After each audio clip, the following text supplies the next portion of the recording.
할렐루야. 사랑하는 우리 한인연합감리교회 성도 여러분, 주님의 이름으로 여러분을 축복합니다. 사순절 특세를 참여하신 여러분을 환영하고요.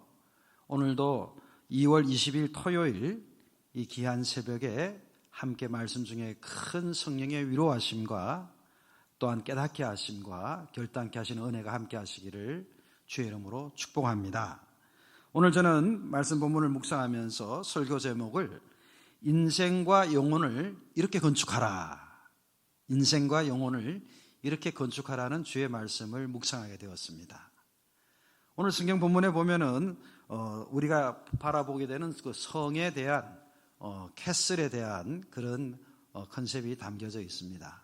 이렇게 멋지게 보이는 그 성을 쌓아가는 일에 있어서 두 가지 종류의 성이 있다는 거죠. 첫 번째 성은 어떤 캐슬이냐면 그것은 오늘 본문 5절 말씀에 보면 사람들이 그 본문에 소선성을 쌓는다 그래요. 소선성, 아주 웅장하고 멋지게 소선성을 정성을 다해 그 당시 테크놀로지나 모든 물질을 동원시켜서 소선성을 쌓는 경우입니다. 그런데 오늘 본문 말씀 보면 이 성은 결국 무너지고 말죠. 인류 역사 가운데 모든 성은 무너지고 또 세워지고 이것을 반복하게 됩니다. 그리고 오늘 1절 말씀에 보면 하나님이 친히 여호와께서 구원을 성벽과 외벽으로 삼으셨다. 오늘 보면 1절에 말씀하고 있거든요. 하나님이 성이 되어주시는 거예요. 이거 생각만 해도 신나는 일 아니겠습니까? 하나님이 그 성벽의 외벽과 또 그 성벽의 성벽이 되신다.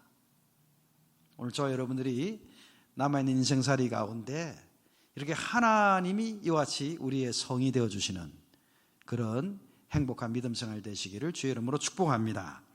그래서 오늘 본문 말씀에 그렇게 우리가 성을 어떻게 쌓아갈까? 이것을 말씀을 통해 확인합니다. 첫 번째 띠을 볼까요? 어떻게 인생과 영혼을 건축할까요? 다 함께 첫 번째 띠을 읽겠습니다. 시작. 여호와 신뢰의 반석 위에 인생과 영혼을 건축하라. 다시 한번 같이 읽어볼까요? 여호와 신뢰의 반석 위에 인생과 영혼을 건축하라. 그 반석이 그 기초가 무엇으로 되어 있는가가 굉장히 중요한 거죠. 부족하나마 저희 교회도 2008년도에 성전을 새롭게 짓고 새롭게 이사를 해서 입당해서 예배를 드리는 교회인데요. 그때 성전 건축의 과정을 보면은 여러 준비 작업들이 많이 필요했습니다. 설교 도면을 또 시티 정부에 승인을 받아야 됐고요. 그 설교 도면을 승인 받기 전에 또 토질 검사를 했어야 됐습니다. 그 땅에 토지를 다 검사해서 문제가 없는지, 무엇이 있는지. 그래서 이런 절차를 밟아서 또 설교 도면도 통과가 되고 그 다음에 기초공사를 하는데 그 기초공사의 시간이 꽤 오래 걸리는 거죠. 그래서 우리가 그 기초를 어떻게 쌓느냐, 그게 따라서 그 건축물에 우리 인생과 영혼의 건축이 또 결정이 나는 것 아니겠습니까? 너무 허술하게 쌓아버리면 금세 무너지겠죠. 그래서 오늘 본문 말씀 보시면은 자, 우리 그 기초 건설을 어떻게 하느냐. 오늘 본문 다시 4절 말씀을 다 함께 봉독합니다. 다 함께 4절을 봉독할까요? 시작.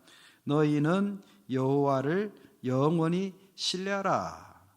주 여호와는 영원한 반석이심이로다.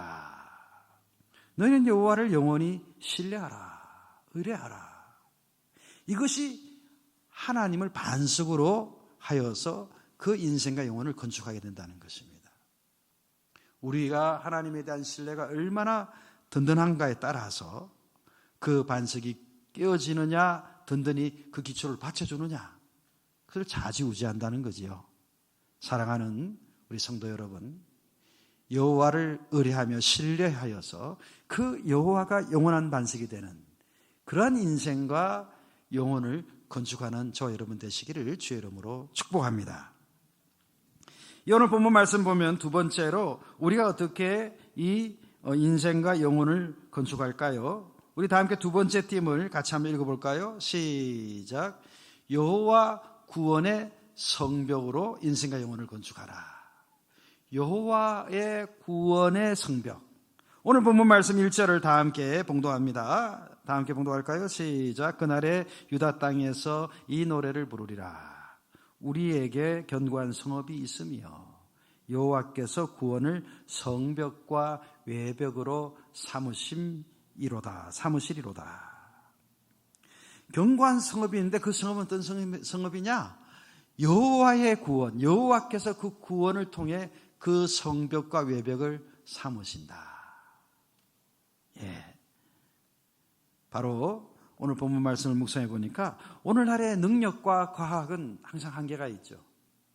지금 팬데믹 상황입니다만 이제 많은 또 전문가들이 말하기를 이 팬데믹이 엔데믹이 될 것이다. 엔데믹은 이제 풍토병을 말하는 거죠. 이 팬데믹으로 끝나지 않고 이제 계속 풍토병으로 이 땅에 고착되어 있는 거예요. 그래서 이 풍토병이기 때문에 계속 그것과 함께 실험하면서 살아야 되는 거죠. 마치 지금 폐결핵 같은 거 아니면 과거에 있었던 것을 이야기해 보면 이제 우리 홍역 같은 거 풍토병이란 말이죠. 그래서 계속 그것을 위한 예방주사를 놓고 그 치료제를 준비하고 이제 함께 살아가야 된 엔데믹의 시대로 접어들어갈 것이다. 그리고 이 백신을 개발해서 우리가 주사를 하지만 그 바이러스에 가만히 있는 것이 아니죠. 생명체니까 또 변형을 일으켜서 자기도 생존하려고 한단 말이에요. 끊임없는 변화를 통해서 변형이 일어나고 그럼 또 그것을 또 과학과 의학 기술로 쫓아가면서 이제 치료제를 개발하고 백신을 준비하는데 끝없는 전쟁이 진행되는 것입니다. 그런데 번번이 그때마다 우리는 한계를 늘 느끼죠. 부족함을 느끼죠. 이것이 끝났나 싶었는데 또 생각지 못한 또 다른 바이러스가 막 나타나요. 야, 정말 우리의 능력과 우리의 기술과 과학은 뭐 아무리 이거 하이테크놀로지라고 이야기하지만 여전히 한계가 있는 것입니다.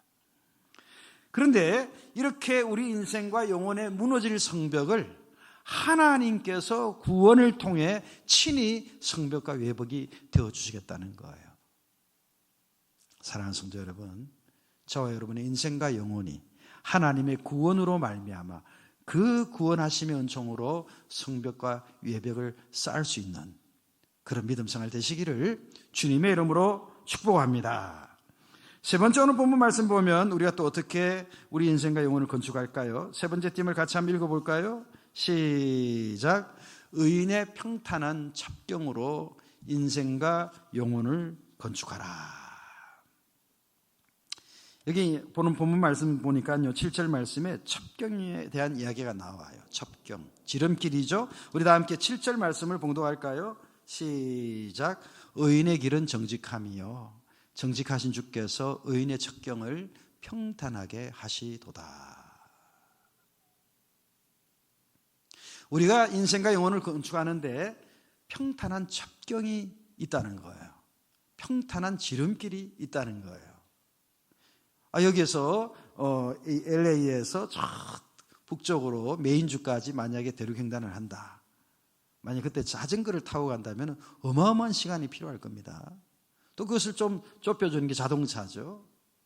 그러나 자동차를 타고 간다 하더라도 어마어마한 시간이 또 걸리죠. 또 그것을 좁혀주는 것이 바로 또 비행기죠. 예, 모든 일에 첩경이 있고 그 첩경을 가는 동안에 평탄한 것인가 험난한 것인가 이런 것들이 이제 또 달라지는 거예요. 저는 말씀 묵상하다가 제가 지금부터 한 25년 전에 한국에서 목회할 때가 떠올랐어요. 철원에서 제가 목회를 했는데 철원 그 신철원이라고 하는 그 철원군 소재지가 있는 신철원에서 제가 목회하는 와수리까지 올 때 이제 그 몇 번 이렇게 그 삼거리 이런 사거리를 지나가서 이렇게 제가 목회하는 와수리까지 오게 된단 말이죠. 그런데 과거에는 그때 문해리라는 곳이 있었는데 문해리가 그런 어떤 중간에 있는 곳에서 거점 역할을 하는 동네였어요. 뭐냐면 그 문해리가 그 철원군 소재지 신철원에서 와수리 오는 중간에 거점 역할을 하는 동네로 도로가 이렇게 뚫려 있었던 거죠. 그런데 또 시간이 좀 흐르더니 이제 그 문해리가 약간 안으로 들어가요. 길이 들어갔다 나오는 거거든요. 길을 직선으로 바로 신철원에서 제가 있는 와수리까지 직선으로 기마까지 직선으로 길이 나면서 지경리라는 곳으로 길을 뚫은 거예요. 그러니까 지경리로 바로 신철원에서 제가 있는 곳까지 시외버스 터미널이 이제 있거든요. 그 시외버스 터미널 종점이 수유리까지 서울까지 연결되는데 지경리로 직선으로 바로 통과돼 버린 거예요. 그러면서 지경리 주변에 좀 마을이 좀 더 개발이 되고 여러 가지 식당도 여러 가지 것들이 생기고 시설이 생기고요. 문헬이라는 곳은 이제 그냥 마을 사람만 사는 동네로 이렇게 확 그렇게 줄어드는 동네가 되고 말았던 거예요. 그 길이 어떻게 뚫리느냐에 따라서 그 마을의 형성과 마을의 발전이 달라진다는 것을 좀 이야기하는 거죠. 예. 하나님이 뚫어주시는 길, 오늘 본문에 그것을 의인의 첩경이다 그래서 의인의 첩경. 의인의 첩경으로 하나님이 길을 뚫어주실 때 그 길은 정말 하나님께서 역사하심으로 말미암아 장애물이 없는 거예요. 우리가 그 성에 대한 그림을 봤을 때 성 뒤쪽이나 앞쪽으로 다가가는 그 길들이 있거든요. 보통 해자를 파고 거기서 앞으로 또 연결하는 길이 있고 또 뒤로 빠져나가는 길이 있는데, 하나님께서 우리 인생과 영혼을 위하여서 이렇게 의인의 첩경을 준비해 주신다는 거예요. 그럼 여기서 의인이 무엇을 말하는 것입니까? 의인은 크게 두 가지 의미가 있다고 생각합니다. 첫 번째 의인의 의미는요, 바로 예수 그리스도로 말미암아 우리가 죄 씻음 받고 의로워진 것을 말하는 것이에요. 왜냐하면 이 해 아래는 절대선 절대악이 없잖아요. 모든 것이 상대적인 거예요. 예, 민주당, 공화당이 서로 바라볼 때 서로 이렇게 다르잖아요. 그래서 서로 바라볼 때 이것이 의다라고 이야기하는 것은 서로 다른 견해와 입장에서 가치관에서 바라보고 문화에서 바라보면 절대적인 선과 절대적인 악이 있을 수가 없어요. 늘 상대적인 의, 상대적인 선, 상대적인 악이 있는 거예요. 오직 우리 하나님의 말씀만 절대적인 의라고 할 수 있고요. 오직 예수 그리스도의 십자가의 그 보혈의 공로로 씻음받은 우리들, 바로 그 씻음받은 우리들, 그 사랑의 겸손히 순종하고 그 사랑을 받아들인 우리들이 하나님 보실 때 의로운 의인이다, justification 된 것으로 성경은 이야기하고 있는 것입니다. 이 시간 말씀을 나누는 우리 성도님들, 예수님의 십자가 보혈로 우리의 죄가 다 씻음받게 된 것을 믿으십니까? 그러면 하나님 나라에서 그 십자가의 흔적을 보고 우리를 justify 하는 의인이다 인정을 하시는 겁니다. 또 한 가지 의인은 무엇이겠습니까? 우리 예수님의 그 황금률처럼 우리가 서로 사랑하는 것입니다. 너희가 서로 사랑함으로 세상 사람들이 너희가 내 제자인 줄을 알리라 말씀하셨죠. 서로 사랑하는 것, 바로 이렇게 사랑을 정성을 다하는 사람의 그 삶을 의인의 첩경으로 인생과 영혼을 건축하게 해주신다는 거죠. 우리가 나한테 그냥 선을 베푸는 사람, 나한테 호의를 베푸는 사람을 사랑하는 것은 바리새인도 한다 그랬어요. 근데 그렇지 않고 나를 오히려 핍박하고 블레임하고 때로는 나를 저주하고 심지어 원수라 할지라도 우리 예수님은 사랑하라 그러셨거든요. 물론 우리는 그렇게 원수까지 사랑할 만한 능력이 안 돼요. 그렇기 때문에 이 사랑을 위해 하나님 사랑할 수 있는 힘을 주세요. 저 사람을 사랑할 수 있도록 도와주세요. 겸손히 기도하는 것이 필요하죠. 그러다 보면 성령의 도우심으로 내가 사랑할 수 있는 능력이 없는데도 원수까지 위해서 축복할 수 있는 단계로 또 가게 될 것입니다. 자, 그래서 오늘 우리 인생과 우리 영혼을 어떻게 건축하면 좋은가 했더니 바로 의인의 첩경을 평탄케 하신다 하니 우리가 이런 의인이 되어서 우리 인생과 영혼의 첩경을 평탄케 하는 그런 인생과 영혼을 건축하게 되시기를 주의 이름으로 축복합니다. 마지막으로 오늘 본 말씀 인생과 영혼을 어떻게 건축하면 좋을까요? 네 번째 마지막 팀을 한번 같이 읽도록 하겠습니다. 시작. 주의 열성에 사르는 불로 인생과 영혼을 건축하라. 한 번만 더 읽겠습니다. 시작. 주의 열성에 사르는 불로 인생과 영혼을 건축하라. 오늘 본문 말씀 11절 말씀을 다 함께 봉독할까요? 11절을 봉독하겠습니다. 시작. 여호와여 주의 손이 높이 들릴지라도 그들이 보지 아니하오나 백성을 위하시는 주의 열성을 보면 부끄러워할 것이라. 불이 주의 대적들을 사르리이다.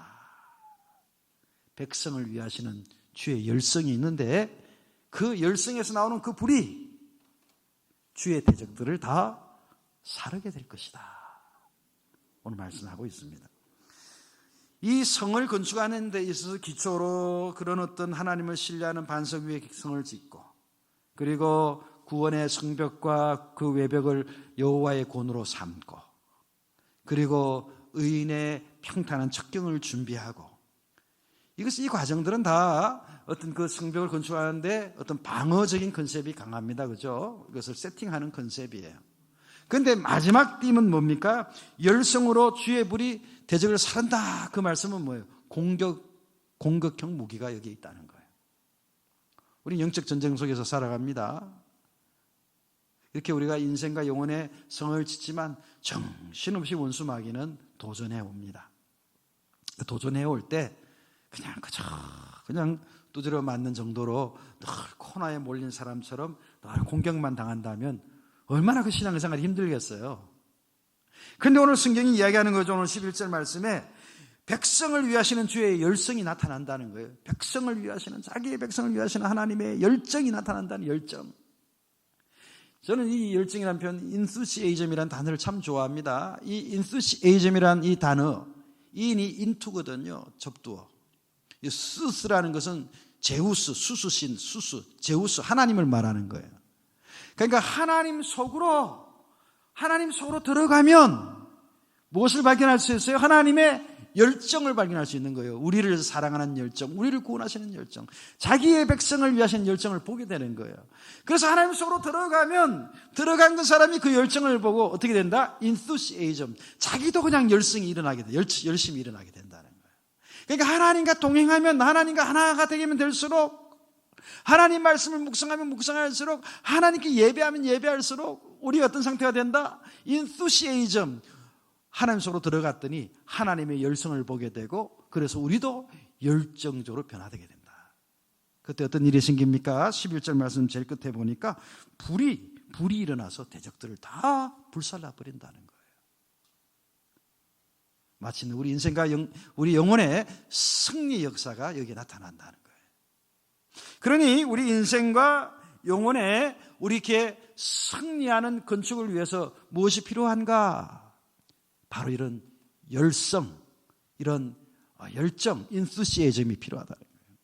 좀 마지막 간증하고 하나 마치려고 합니다. 말씀을. 저희 로스벨리지 교회에서는 우리 선교사들을 많이 섬기고 있습니다. 비전 50이라는 꿈을 가지고 참 우리 분에 넘치도록 오랜 근 20년에 가까운 세월 동안 그 일을 멈추지 않았습니다. 심지어는 목회자들이 사례를 못 받는 어떤 열악한 재정 상황이 있을 때에도 선교지에 선교사들을 그 생활비를 보내기도 하였습니다. 최근에도 많은 선교사들이 활동하는데, 최근에 참 안타까운 것은 북한 공산당, 중국 공산당, 라오스 공산당 있는 나라에서 우리 많은 선교사들이 핍박을 당하고 추방당하고 감옥에 가 있습니다. 그 중에 우리 라오스의 감옥에 갇힌 우리 동역자가 있었습니다. 이 방송이 이렇게 오픈이 되기 때문에 이름은 거명하지 않습니다. 그래서 오랜 시간 동안 교회에서 저를 위해 간절히 기도하고 있습니다. 지금도 기도하고 있습니다. 그런데 최근에 그쪽에서 어떻게 연락이 돼가지고 그 라오스에 계신 그분 다 네이티브 원주민 목사님이에요. 라오스 사람입니다. 그런데 연락이 왔는데 나를 위해 석방을 위해 기도하지 말라는 거예요. 아니 그게 무슨 말입니까? 석방을 위해 기도하지 말라니요? 확인해 봤더니 감옥에서 복음을 증거하는 길이 열렸기 때문에 나는 감옥에 갇혀있는 자들을 이곳에서 복음을 전하겠다고. 그러니까 나를 석방시키게끔 기도하지 말라고, 활동하지 말라고, 그냥 감옥에 그대로 두시라고. 감옥에 있는 죽어간 영혼들, 그분들에게 복음을 전할 수 있는 기회가 생겼기 때문에 이곳에서 복음을 전하겠다고.